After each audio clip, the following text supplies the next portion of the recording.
By now, everyone's heard about Justin Trudeau not mentioning Alberta in his speech to commemorate Canada's 150th birthday. So yeah, the Prime Minister of Canada rattled off all the provinces and territories in his speech except Alberta over the weekend, and then awkwardly got back up on the stage and kind of half apologized. Let me just start by saying I'm a little embarrassed. I got excited somewhere over the Rockies. Y a-t-il des gens de l'Alberta ici? Who's from Alberta here? Alberta, I love you. Happy Canada Day. Was it really a mistake, and are Albertans overreacting? Here's my take. Trudeau is absolutely obsessed with himself and his image, so the only mistake made here was to make his true thoughts known. So consider this a Freudian slip. He's more like a celebrity than the competent leader of a country. Did I mention he couldn't recite all of the provinces and territories, even when they were displayed on a teleprompter for him?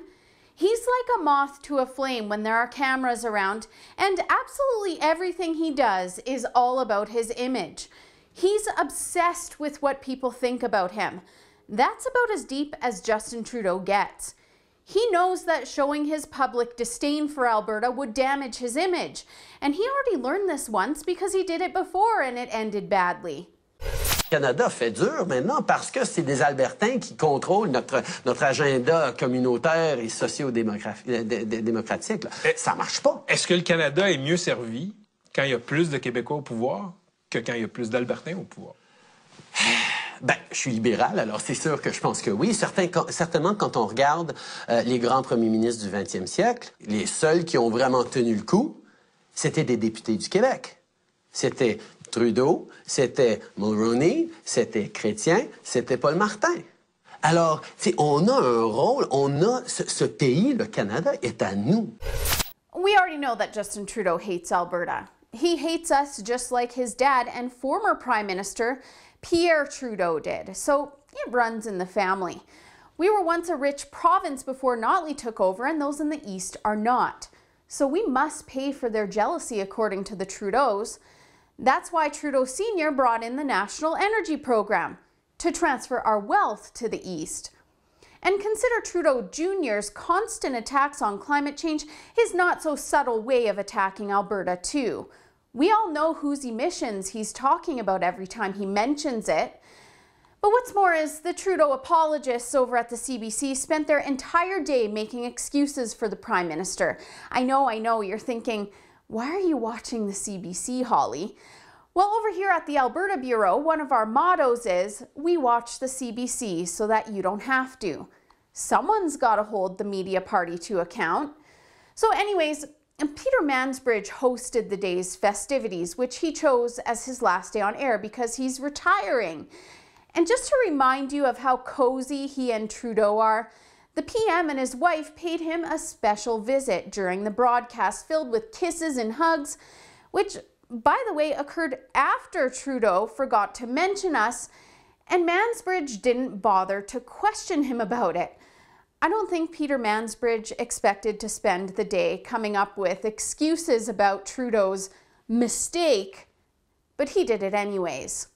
And so the Prime Minister, at his next opportunity on stage, reacted to it. He also tweeted about it, basically said he kind of lost his head when he was crossing the Rockies in terms of naming off provinces, and didn't mention Alberta.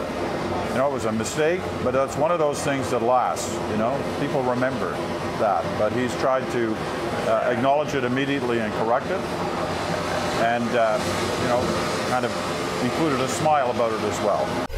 But it didn't stop there. Mansbridge mentioned the incident several times throughout the broadcast, each time seemingly to totally rationalize the entire thing away. He didn't mention Alberta. It was in the script, it was on the prompter, but I guess he was looking away, moving her back and forth, and he missed it. The Prime Minister, when he's listing provinces, didn't mention Alberta. He had a script, he was reading a prompter, Alberta was on there, but he must have looked away from the prompter, and when he came back to the list, he missed it. For whatever reason, and you know, we've all been in these situations where you're reading and you glance away and you perhaps might miss a word. Well, unfortunately, he missed a province, and it was Alberta. So how long until Mansbridge takes on an official position with the Liberals? Any guesses? And you know, just when I thought it was over and I thought he wasn't going to bring it up again, he asks Rosemary Barton to jump in to try to stop the Trudeau train from continuing to go off the rails. By the way, here's Barton bragging about taking a selfie with the PM in a tweet she later deleted, just in case you didn't know how big of a fan she is. But watch as Mansbridge practically begs Barton to dig Trudeau out of the ditch.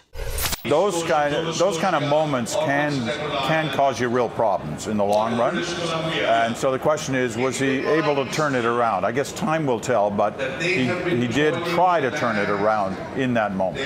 He sure did. I mean, I think it was an honest mistake. It is a little unfortunate that it happened to be Alberta, because that means that Conservatives can jump all over the Prime Minister, as they have anyway in the past, suggesting that he doesn't think about enough about Alberta when there's an oil downturn or when there's some sort of problem there.